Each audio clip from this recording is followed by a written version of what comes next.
بہت کیوٹ اور بیوٹیفل ہوتا ہے نہیں؟ کس کا 10-20 سال کا ہو جاتا ہے تو کیا تم اسے چومتے ہو؟ حقیقت کی بات بول رہا، پہلا مجھ سے سوال کر رہا ہوں، کیا چومتے ہو؟ نہیں، کیوں؟ کیا وہ کسی اور کی اولاد ہو گیا؟ ارے تمہاری اولاد تھا، جب چھوٹا سا تھا، ننھا سا بچہ تھا، اپنے ہاتھوں میں لے کر، اپنی باہوں میں لے کر، اپنی گود میں لے کر اسے چوما کرتے تھے۔ آج وہی بچہ جب عمر کی ایک حد کو تجاوز کر گیا ہے تو آج تم چومنا بھی گوارا نہیں کر رہے ہو۔ تو تم سے پوچھا جائے تو کیوں تمہارا ایسا بدلاؤ نظر آ گیا ہے؟ اولاد کے بارے میں کیوں اتنا تنگ ہو گئے ہو کہ آج اسے چوم نہیں رہے ہو؟ تو کہتے ہوئے ماں باپ کو یہ نظر آؤ گے، ماں باپ یہ کہیں گے کہ اب اس میں وہ بیوٹی نہیں ہے، اب اس میں بیوٹی نہیں ہے۔ بیوٹی کی ایک مدت ہوتی ہے، جس طرح گلاب کے پھول کی مدت تھی، اسی طرح بچے کی عمر تک اس کی بیوٹی کا تعلق ہوتا ہے۔ اس عمر کو پہنچ جاتا ہے تو اس کی بیوٹی ختم ہو جاتی ہے۔ جب بیوٹی ختم ہوتی ہے تو اس میں کچھ اور ہنر آ جاتا ہے۔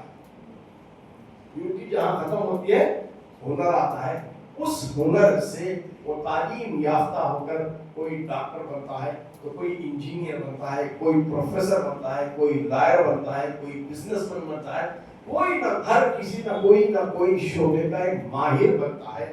جو شعبے کا وہ ماہر بنتا ہے اب وہ اس کی کوالٹی ہے، اس کی کیا ہے؟ وہ کوالٹی ہے۔ بیوٹی ختم، اس کی زندگی کا تعلق کہاں پر ہے؟ کوالٹی۔ اچھا، ایک بیٹا ڈپٹی کمشنر بن گیا تو ماں باپ اس کی کوالٹی پر فخر کرتے ہیں، دیکھیے میرا بیٹا آج ڈپٹی کمشنر بن گیا ہے۔ جب وہ ریٹائرڈ ہو جائے تو دیکھیے کوئی کہتا ہے نہیں، فخر نہیں کرتے، مطلب کیوں ہے؟ اس کی کوالٹی ختم ہو گئی۔ جب وہ ریٹائرڈ ہو گیا تو اس کی کوالٹی ختم ہو گئی۔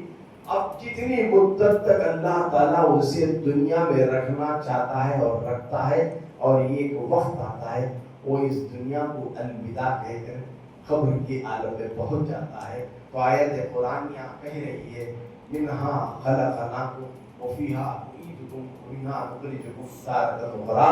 تم اس مٹی سے پیدا کیے گئے، تم اس مٹی کے حوالے کیے جا رہے ہو قبر میں، اور کل روز محشر اسی مٹی سے اٹھائے جاؤ گے۔ یہ ہماری ریالٹی ہے، یہ انسان کی ریالٹی ہے۔ کتنا بھی بیوٹی کیوں نہ ہو، کوئی مذہب کا کیوں ماننے والا کیوں نہ ہو، کوئی ایتھسٹ یعنی خدا کا ماننے والا بھی اگر کوئی نہ ہو تو موت کا انکار وہ نہیں کرتا، موت کو وہ مانتا ہے، کیونکہ موت کیا ہے؟ اس کی ریالٹی ہے۔ بیوٹی اور ہے، فنا ہونے والی ہے، کوالٹی ایک مدت تک رہنے والی ہے، لیکن ریالٹی ہماری کیا ہے؟ صرف مٹی کے سوا اور کوئی ہماری حقیقت نہیں ہے۔ تو کیا پتا چلا؟ اس بات سے پتا چلا دنیا کے 90% لوگ، کتنی تعداد ہے؟ ایک ریسرچ چلا اس کو، دنیا کے 90% لوگ بیوٹی کے پیچھے بھاگتے ہیں۔ اس کے پیچھے وہ فنا ہونے والی ہے، وہ فنا ہونے والی ہے، اس کے پیچھے بھاگتے ہیں۔ 5% لوگ کوالٹی کے پیچھے بھاگتے ہیں، کوالٹی کے پیچھے 5% بھاگتے ہیں۔ اب بچے کتنے؟ 5%۔ باقی کے جو 5% ہیں وہ ریالٹی کے پیچھے جاتے ہیں۔ جو ریالٹی کے پیچھے 5% جاتے ہیں اس انسان کے زمرے کو ہی اولیاء کاملین کہتے ہیں، کیونکہ وہ اپنی حقیقت کو جانتے ہیں، اپنی انا کو خدا کی ذات میں فنا کر دیتے ہیں اور اپنی حیات کو ہمیشہ کے لیے وہ بقا کر لیتے ہیں۔ یہ ان کی ریالٹی ہے۔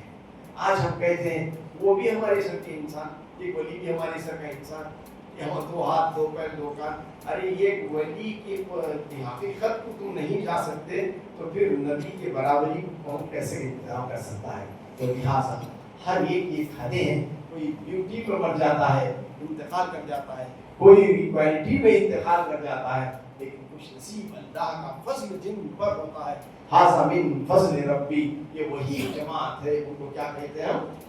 اولیاء کاملین کہتے ہیں۔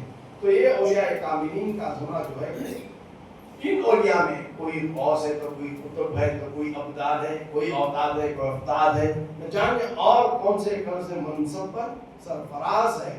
تو لہٰذا یہ وہ لوگ ہیں جو دنیا میں مزہ لینے اور مزہ کرنے کے لیے نہیں آئے، دنیا میں رہ کر دنیا کی آفتوں سے بچتے رہ کر حق اور ناحق کو جان کر حلال اور حرام کی تمیز کو اختیار کر کے انہوں نے خدا کا قرب پایا۔ اور یہ 5% لوگ خدا کا قرب پانے والے۔ اگر کوئی مجھ سے مجھے دعوت دے، تمثیل ایک اور دے رہا ہوں، چونکہ میں یہ مثال شروع میں دیا تھا، خدا کے مرضی کے مطابق میں اسی کی طرف آ رہا ہوں، موضوع سے نہیں ہٹ رہا ہوں۔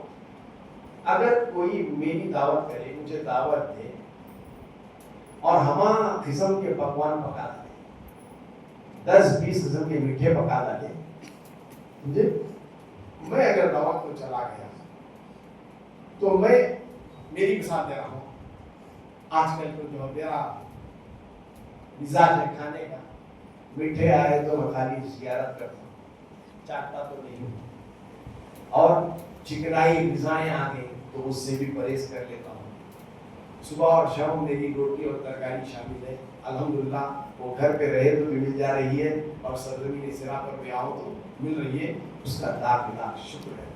اور انسان دنیا میں اگر کوئی کہ میں کچھ نہیں کھایا تو جس نے میری دعوت کی تھی بڑا افسردہ ہو جاتا ہے، مایوس ہو جاتا ہے، کیا بھائی میں حضرت گھر کو دعوت کو بلایا تھا، اتنی محنت کر کو بھائی سب پکائے ہیں، میٹھے بنے، کھٹے بنے، بریانیاں بنے، سالے بنے، سب بنے، کیا بھی نہیں کھانا؟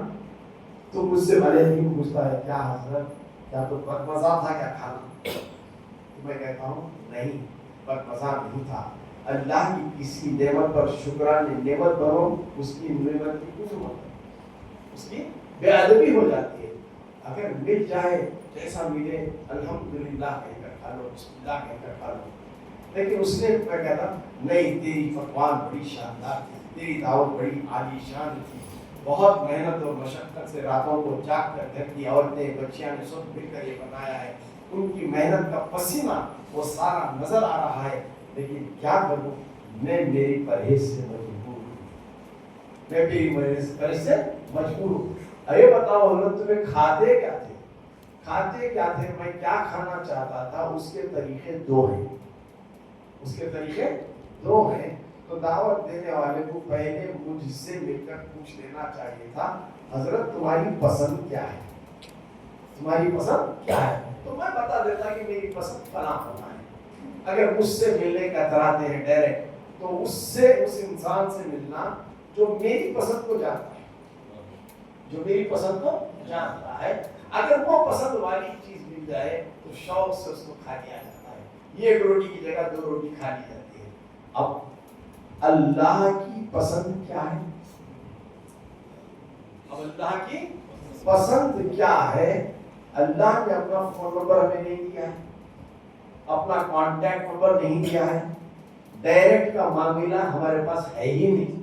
تو اللہ کی پسند جاننے کے لیے بندے میں اتنی طاقت ہونا چاہیے کہ ڈائریکٹ اللہ کو پوچھے، ڈائریکٹ اللہ سے پوچھے اللہ تیری پسند کیا ہے، تم ہی بتا۔ اللہ فرمائے گا نہیں، اگر میری پسند میں تمہیں بتانا چاہتا تو آیات قرآنیہ میں بتا دیتا، لیکن میری پسند کیا ہے، میں نے قرآن میں ایک آیت بتائی ہے، واطیعوا اللہ واطیعوا الرسول، نبی کی اطاعت کرنا ہی گویا خدا کی اطاعت ہے۔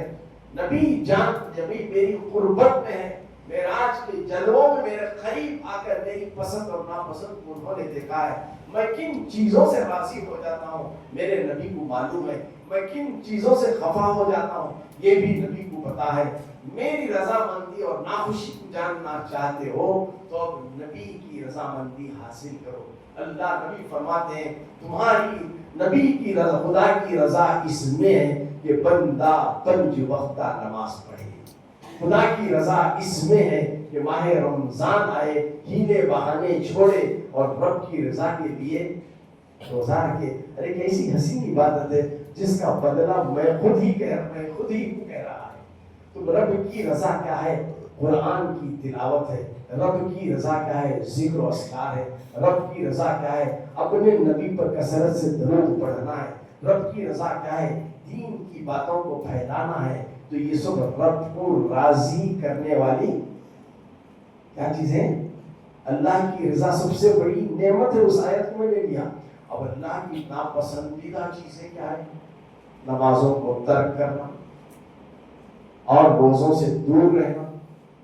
تلاوت کلام پاک کو صرف اسی وقت پڑھنا جب کسی کے گھر میں کسی کا انتقال ہو جاتا ہے نا.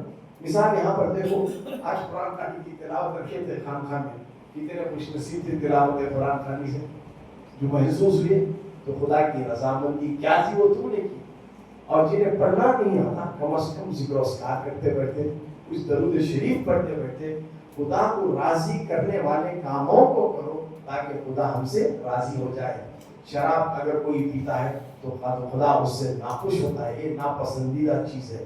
کوئی سٹا جوا کھیلتا ہے تو یہ خدا کی ناپسندیدہ چیز ہے. کوئی حرام کاری کی طرف جاتا ہے تو یہ خدا کی ناپسندیدہ چیز ہے. تو اب خدا کی پسندیدہ چیز کیا ہے وہ جاننا چاہتے ہو تو اس اپنی پسندیدہ چیزوں کو وہ کرانے کے لیے بندگان خدا کے سامنے نبی کی حقیقت کو چھپا کر ابدیت کے عالم میں ہمارے آگے بھیجا. نبی جس طرح چلتے ہیں اس طرح چلو, نبی جس طرح سوتے ہیں اس طرح سو, نبی جس طرح کھاتے ہیں اس طرح کھاؤ, نبی جس طرح پڑھتے ہیں اس طرح پڑھو, نبی جس طرح کلام کرتے ہیں اس طرح کلام کرو, نبی کی سادگی کیسی تھی اس طرح استعمال کرو, نبی کے آداب و اطوار کو اختیار کرو. یہ خدا کی رضامندی ہے. گویا ایک بات پہ اگر میں کہوں, نبی کی سنتوں پر عمل کرنا ہی خدا کی رضامندی ہے. نبی کی سنتوں پر عمل کرنا ہی خدا کی رضامندی ہے. یعنی اللہ کی اطاعت رسول اللہ کی اطاعت ہے. اب پھر آگے چلو, اب آئیے نبی کی, اب آئیے اس ہوتا کیا ہے اور اس کا ثبوت کہاں سے ملے. آج ہم ایک ایسی ذات بابرکت کی محفل میں جمع ہوئے ہیں جن کا عرس ہم منا رہے ہیں, لیکن ہم ایسے دور سے گزر رہے ہیں. آج جس چیز کو نبی نے اختیار کیا تھا, نبی کی اختیار شدہ چیزوں کو نبی نے جس چیز کی اجازت امت کے لیے دی تھی کرنے کی, اس سنتوں کو بھی آج تنقید کا نشانہ بنا رہے ہیں. اس کیوں کر رہے ہیں؟ کہاں ہے قرآن میں, کہاں ہے حدیث میں ایسی ایسی باتیں آ رہے ہیں. واطی اللہ واطی رسول کے سلسلے میں کچھ سمجھانا چاہتا ہوں. آج جس ذات بابرکت کا عرس منانے میں اور آپ بیٹھے ہیں, یہ تارک السلطنت تھے. یہ بات کو تاریخ سلطنت تھے. ان کے والد محترم حضرت ابراہیم رحمۃ اللہ تعالیٰ علیہ, نور بخشی رحمۃ اللہ تعالیٰ علیہ, 3 بیٹیاں تھیں اور بیٹا نہیں تھا. سمنان کے تخت کے بادشاہ تھے, سمنان کے بادشاہ تھے, لیکن اپنی تخت کو حکومت کو آگے سنبھالنے کے لیے فکر تھے کہ رضا میرا کوئی کام آگے چلنے والا میرا بیٹا نہیں ہے. کسی کو بیٹوں کی فکر لاحق ہوتی ہے تو کسی کو بیٹیوں کی فکر لاحق ہوتی ہے نا. لیکن اب محتوم پاک کے والد محترم ہمیشہ ایک ولی کامل تھے, ہمیشہ غرض رہتے تھے.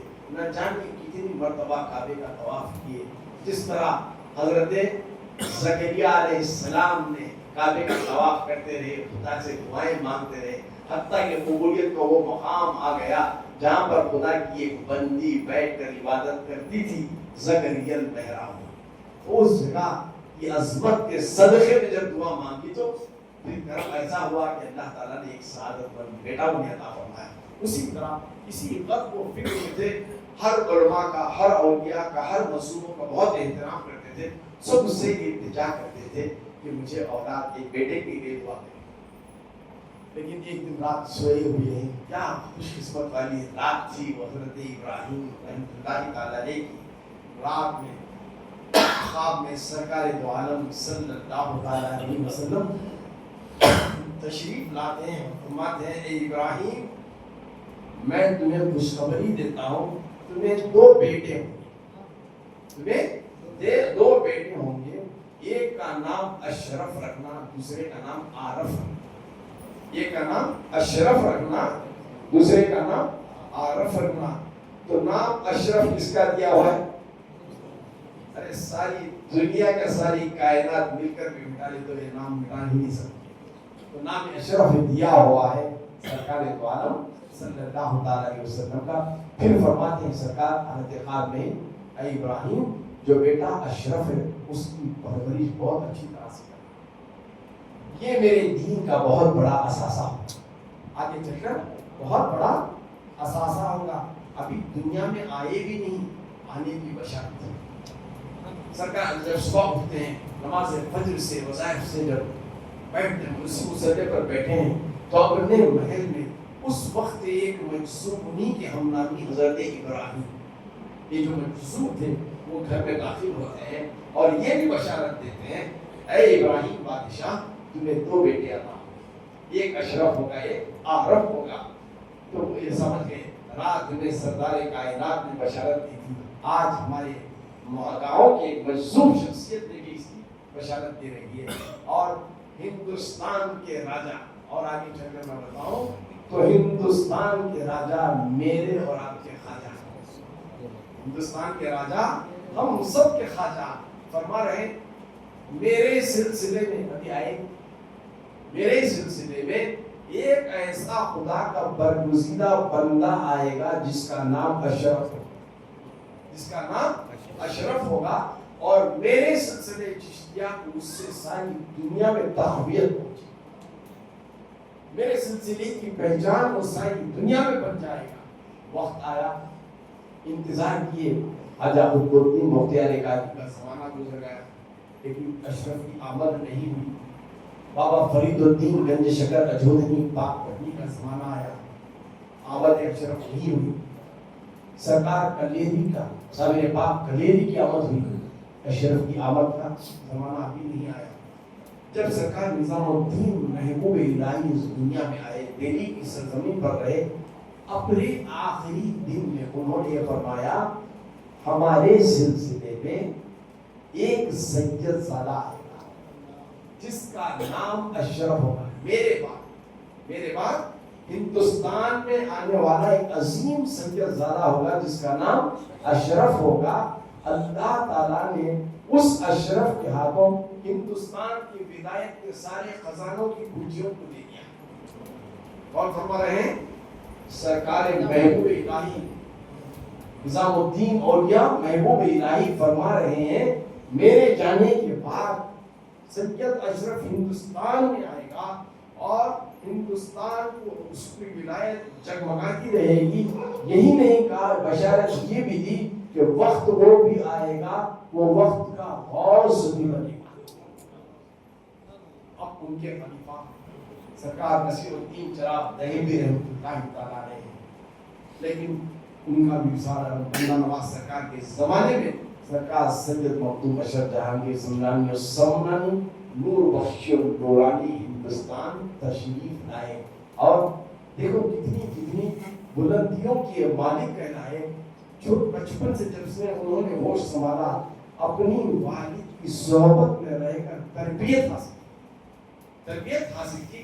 خود ان کے والد محترم حضرت ابراہیم نور بخشی رحمۃ اللہ تعالی علیہ فرماتے ہیں، میں نے اتنا باادب بیٹا کبھی نہیں دیکھا۔ سعادت مند اولاد وہ ہوتی ہے جس کی تعریف والدین بھی کریں۔ جب 7 سال کی عمر کو پہنچے تو قرآن کو 7 قرات سے حفظ کر، ابھی آپ نے حبیب اللہ کی زبانی اور ترجمانی سنی، سوا قرات کے وہ حافظ قرآن پر گئے، اور دنیا میں جتنے علوم تھے مدارس میں پڑھائے جاتے تھے 7 سال کے عرصے میں، یعنی 14 سال کی عمر میں ان سارے علوم کو حاصل کیا اور اس کے ماہر ہو گئے۔ علم پڑھنا اور ہے، اس کے ماہر ہونا اور ہے۔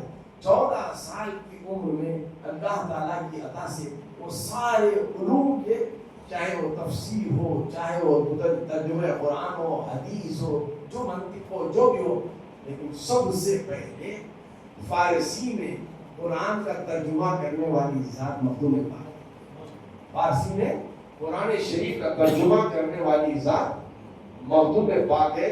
اور اللہ تعالیٰ کی عطا ان پر کیسی ہے، وہ جس مقام پر جاتے تھے، وہ جس مقام پر جاتے تھے اسی مقامی زبان میں کوئی کتب تحریر کرتے تھے۔ آج ہم کرناٹک سے تمل ناڈو چلے گئے، 10 سال میں رہے تو تمل سیکھتے نہیں، تمل ناڈو والا یہاں آ گیا تو کنڑا سیکھتا نہیں۔ تو اردو پاک کیا اللہ تعالیٰ اس ذہانت اور اللہ تعالیٰ اپنے عطا کرم نوازی فرمائی، جس خطے کے سرزمین پر چلے جاتے اس خطے کی زبان سے مخاطب ہوتے تھے، زبان سے مخاطب ہوتے تھے اور تحریر بھی اسی زبان میں کرتے تھے۔ یہ بہت بڑا کرم ہے۔ 14 سال کی عمر میں والد کا سایہ سر سے گزرتا ہے تو تخت نشین پر بیٹھ جاتے ہیں۔ ایران کی سرزمین پر عدل و انصاف کا وہ دور چلا جو 10 سال تک قائم رہا۔ اس 10 سال کے عدل و انصاف کے دور کو عدل و انصاف عمر فاروق رضی اللہ تعالیٰ عنہ سے تشبیہ کی جاتی ہے۔ ایک ہی کنویں میں جانور چاہے شیر ہو یا بکری وہ پانی پیا کرتے تھے۔ بکری کو خوف شیر کا تھا، نہ شیر اس سے جھپٹ پڑ سکتا تھا۔ یہ عدل و انصاف کا معاملہ مقبول پاک میں تھا۔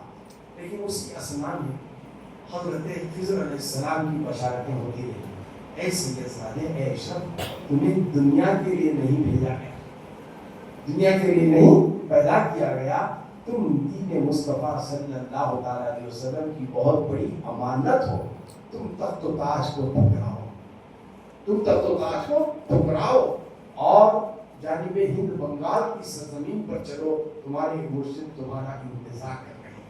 حضرت علاؤ پنڈوی رحمۃ اللہ تعالیٰ علیہ، میں اس تفصیل میں نہیں جاتا ہوں کہاں سے گزرے، کن کن بزرگوں کے آستانوں پر چلا کشی کیے اور کیا کیا فیض حاصل کیا، اور وہ فیض تو نرالا تھا۔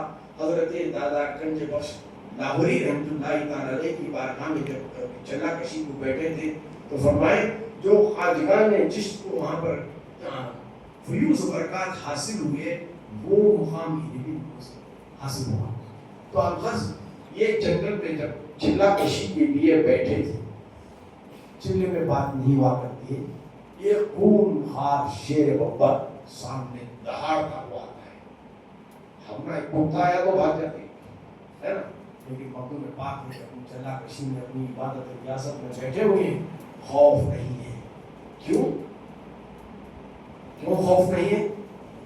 ان کا خوف نہ ہونا ہی قرآن کی آیت ثابت کرتی ہے، الا ان اولیاء اللہ لا خوف علیہم ولا هم یحزنون۔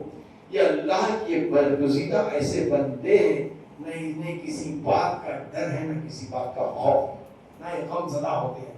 شیر آیا اور 2 قدم آگے بڑھا، کہا اسی اسنا میں چلا کشی ختم ہوئی تو مقدوم پاک عالم جلالیت میں دونوں ہاتھوں کو اس کے جبڑے پر رکھا اور چیر ڈالا، اس سے مخاطب ہوا، اے شیر ببر، تو جانتا ہے کہ تو خونخوار جانور شیر ببر ہے، میں بھی علی کا شیر ببر ہوں، میں بھی علی کی اولاد ہوں، میری رگوں میں بھی حیدر کرار کا خون بہہ رہا ہے۔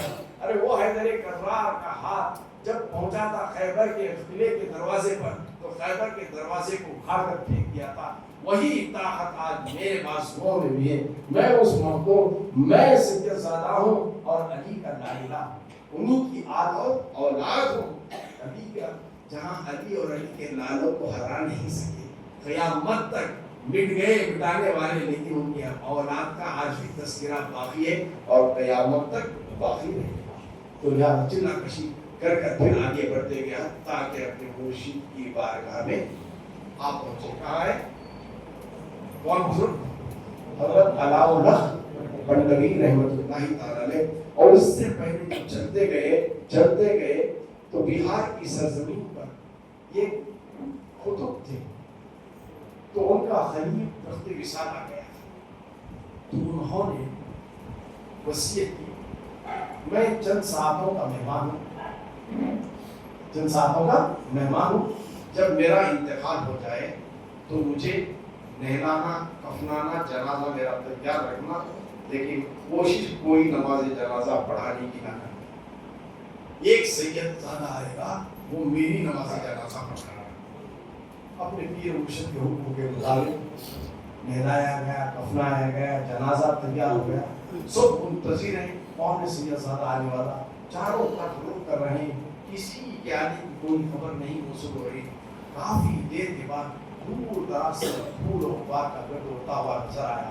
تو گھوڑے پر ایک سوار نوجوان آتا ہوا نظر آیا. ابھی اس کی داڑھی بھی نہیں اور اس نوجوان کے چہرے پر داڑھی بھی نہیں تھی. اب تخت سینا کو ٹھکرا کے وہ آ رہے تھے. وہ سیدھے ساتھ، وہ ذات کوئی اور نہیں، محبوب پاک کی ذات تھی. وہ سیدھے آئے، باوضو تھے. انہوں نے جنازے کی نماز پڑھائی اور تجہیز و تکفین میں شامل ہوئے. جب تجہیز و تکفین میں شامل ہو گئے تو قبر سے ہاتھ باہر آ گئے. جس کا اس وقت میں خطب بہار کا وہ ہاتھ باہر آ گیا تو سب مرید اور خلیفہ پریشان ہو گئے. ہاتھ پھر اندر نکلے، پھر مٹی ڈالی، پھر ہاتھ باہر. پریشان ہو گئے سب. ایک دوسرے کا منہ تکتے رہے اور ایک خلاصہ کیا لیے، چلیے ہم انہیں سے پوچھیں، اس سیدھے سادے نوجوان سے جس نے نماز جنازہ پڑھائی ہے، یہ کیا معاملہ ہے. تو جب محبوب پاک سے اس بات کا تذکرہ آ کر کرتے ہیں تو محبوب پاک فرماتے ہیں کیا تمہارے مرشد نے کچھ وصیت کی تھی کہ ان کے قبر میں کسی ان کی ایک چیز کو رکھ دینے کی. جب سب کو خیال تھا ہاں وہ ایک چیز تھی، انہوں نے وصیت فرمائی تھی، اس چیز کو ہم نے نہیں رکھا تو لے کر آؤ. جب وہ لے کر آتے ہیں تو محبوب پاک ہاتھ دیتے تھے تو قبر مبارک میں ہاتھ اس چیز کو لے کر چلا جاتا ہے. اب اتنا ہونا تھا. اب ان کے جانشین کا کوئی تقرر نہیں ہوا تھا. اتنی بڑی شخصیت تو بہار جانشین نہیں. اب رسا کشی چلی گئی، میں بنوں گا، تو بنوں گا، تو بنوں گا. ہر خلیفہ، ہر مرید، ہر اولاد سب چاہنے لگی. لیکن محبوب پاک نے پھر محبوب پاک سے رجوع کرتے ہیں کہ معاملہ آپ ہی سالو کریں، آپ ہی اس کو حل کریں. محبوب پاک فرماتے ہیں تمہارے مرشد کی جتنی دیگر چیزیں تبرکات ہیں ان سب کو لے کر آؤ. ایک پوٹلی میں گٹی میں باندھ کر لے کر آتے ہیں تو محبوب پاک اس کو قبر پر رکھ دیتے ہیں اور سارے خلفاء اور مریدین سے کہتے ہیں ایک ایک کر کے اس کو اٹھاؤ. سب نہیں، ایک ایک آنا، اس کو اٹھانا. جو اٹھا لے گا ان کا جانشین وہی. ہلکی پھلکی پوٹلی تھی، آتا ہے سب طاقت لگا کر نکال اٹھا جاتے ہیں. اٹھتی تھی سارے خلفاء پڑھ کرتے ہیں، نہیں اٹھتی. مریدین، حاضرین، کسی سے وہ پوٹلی نہیں اٹھتی. بے بس ہو کر اب محبوب پاک سے کہتے ہیں آپ ہی ایک بچ گئے ہیں، آپ کیوں نہیں ٹرائی کرتے. محبوب پاک نے اسے ایک ہاتھ سے ایسا اٹھایا جیسے پھول اٹھایا. پھر فرمایا اب ہمارے مرشد کے جانشین تم ہی. فرماتے ہیں میرا کہیں اور حصہ لکھا گیا ہے، اب اس کی ضمانتوں کو تم ہی رکھو. ان میں سے جو بزرگ عالم بڑی شخصیت ہوتی ہے ان کو اپنے مرشد کا جانشین بنا کر پھر بغداد کی طرف چلے جاتے ہیں. علاؤالحق پہلوی رحمۃ اللہ تعالیٰ علیہ ابھی راستے میں ہیں. خضر علیہ السلام 7 مرتبہ بشارت دیتے ہیں اے علاؤالحق پہلوی اب وہ وقت آ گیا ہے تمہارے اس مرید خاص کا استقبال کرنے کی نیت میں جانا ہے. سرکار محمود پاک کہ اس بات کو لے کر حضرت علاؤالحق پہلوی رحمۃ اللہ تعالیٰ علیہ پالکی کو لے کر پٹوا کے باہر آ جاتے ہیں. قریب 8 یا 10 کلومیٹر بتایا جاتا ہے. جو مقام جو ہے آج مالڈا ہے، کلکتہ سے آگے چلے جاتے ہیں تو مالڈا آتا ہے. مالڈا کے مقام تک حضرت علاؤالحق پہلوی خود پالکی کو لے کر آتے ہیں. ایسا نہیں کہ بے لاکھوں کے مرید تھے لیکن آپ نے پالکی کو لینا گوارا کیا. اس کے ساتھ آ رہے آئے بڑے جوش سے استقبال کیا. خان کو لے کر آئے. بیک وقت بیعت اور خلافت سے سرفراز جتنی امانتیں تھیں ان ساری امانتوں کو دے دیا اور ایک کمرہ دے دیا. محمود پاک کو کمرہ دے دیا چونکہ صحبت میں تمہیں رہنا ہے اور چیزیں سیکھنی ہے، پھر اس کے بعد جو ہوگا وہ دیکھا جائے گا. لیکن میں یہاں سبق دینا چاہتا ہوں محمود پاک اپنے مرشد کا کتنا ادب کرتے تھے کہ آج ہم وہ ادب بجا لانے والے تھے.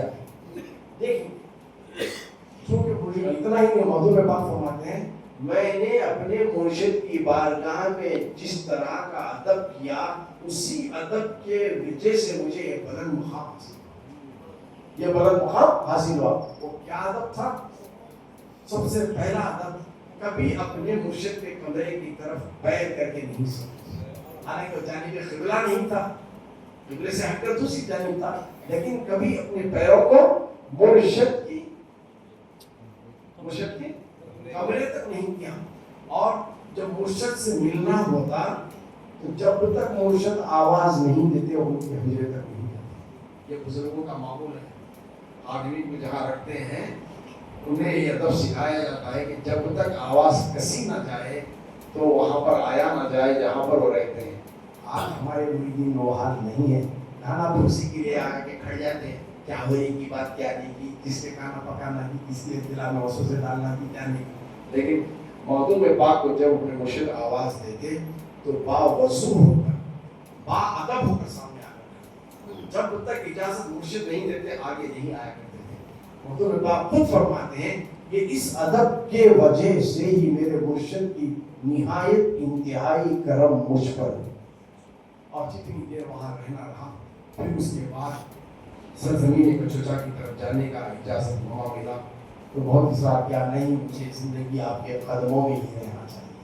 محمد پاک سے آؤ پڑھ میں اللہ تعالیٰ نے فرمایا ہے نہیں سید زادے تم وہاں پر جانا ہے تو جہاں مقدر تمہارا لکھا گیا ہے وہیں سے سلسلے چشتیہ کی ساری تابنا کی پھیلنے والی ہے. تو پھر الفرض جب جاتے ہیں تو راستے میں ایک تذکرہ ہمارے حبیب اللہ نے اشارہ تر کنارہ تر کرتے ہوئے بڑے گئے. اب فیض آباد سے قریب ایک مقام آتا ہے, اس مقام پر ہندوؤں کی بہت بڑی ایک دیول تھی, بہت بڑی دیول تھی. دور دراز سے درشن کے لیے وہاں آتے تھے. جہاں آج ایودھیا کہتے ہیں وہ ایودھیا نہیں دوسری جگہ تھی. یہ ایک بڑا پتھر کا بت تھا, اس کے ساتھ اور کئی دیگر بت تھے. اطراف کے روزانہ آتے وہاں عبادت کرتے, ان کا طور طریقہ جو تھا اس کو بہت بڑا خدا مانتے تھے, پوچھتے تھے. جب مخدوم پاک کو پتہ چلا یہاں بہت بڑی دیول ہے, ہندو پوجا کرتے ہیں, کسی مورتی کی پرستش کرتے ہیں, تو مخدوم پاک نے اپنے مریدوں سے کہا چلو ہمیں بھی کروانا چاہیے. ہم بھی کہاں چلیں گے؟ اس مندر کو جائیں گے. آج کا کوئی مفتی ہوتا تو کفر کا فتویٰ دے دیتا, ارے یہ کیسا سید زادہ ہے یہ مندر میں داخل ہو گیا. لیکن کیا پتا تھا کہ یہ فقیر وہ ہوتے ہیں کفر کو مٹانے کے لیے کفرستان میں جاتے ہیں. خواجہ خواجگان ہندوستان آئے یہاں کے کفر کو مٹانے کے لیے, 90 لاکھوں کو کلمہ پڑھانے کے لیے. اسی جگہ ان کے اس نور نظر مخدوم پاک نے تاریخ لطائف اشرفی اٹھا کر دیکھو 70 لاکھ کافروں کو ساری دنیا میں گھوم کر مسلمان کلمے کی دولت سے سرفراز فرمایا. یہ بھی بڑا وتیرہ ہے مخدوم پاک. تو مخدوم پاک جب اس کو جاتے ہیں تو دیکھتے ہیں یہ کون موسیٰ, یہ کون غیر قوم والے ہماری عبادت کی جگہ آ گئے. بولتے ہیں کون ہے, کس کی عبادت, کیا کر رہے ہو؟ کوئی آرتی کر رہا ہے, کوئی پھول چڑھا رہا ہے, کوئی سجدہ کر رہا ہے, کوئی منتیں مانگ رہا ہے, فلاں کر رہا ہے. تو مخدوم پاک اس بڑے پجاری سے کہتے ہیں کیوں ایک پتھر کی پوجا کرتے ہو, کیوں نہ اس کو پوچھتے ہو جو کائنات کا مالک ہے. اچھا اس کا کیا ثبوت ہے تمہارے پاس؟ تو مخدوم پاک کہتے ہیں اگر ایک تمہارا بڑا بت کلمہ پڑھ لے, اگر یہ بڑا بت تمہارا کلمہ پڑھ لے تو پھر کیا ہے؟ بولتے ہیں اگر یہ ہمارا بڑا بت کلمہ پڑھے تو ہم بھی توبہ و استغفار کر کے آپ کے ہاتھوں پر کلمہ پڑھیں. مخدوم پاک اس بڑے بت کی طرف جاتے ہیں, اس ایک انگلی کو پکڑتے ہیں اور کہتے ہیں پڑھ لا الہ الا اللہ محمد رسول اللہ. تاریخ گواہ ہے فیض آباد کی, وہ بت نے کلمہ پڑھا اور ساتھ جتنے پتھر کے بت تھے انہوں نے بھی کلمہ پڑھا. جب یہ کرامت مخدوم پاک کی دیکھی تو جتنے وہاں تھے اور اس گاؤں کے اطراف اطراف سب تھے, سب مسلمان بن گئے.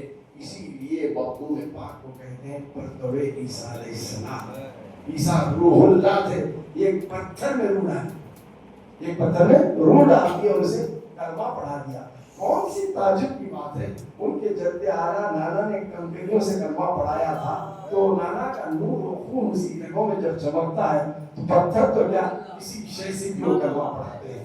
کتنے خوش نصیب ہیں ان کے دامن میں آ کر, ان کے سلسلے میں بیعت ہو کر, جو ان کی تعلیمات سے سرفراز ہیں.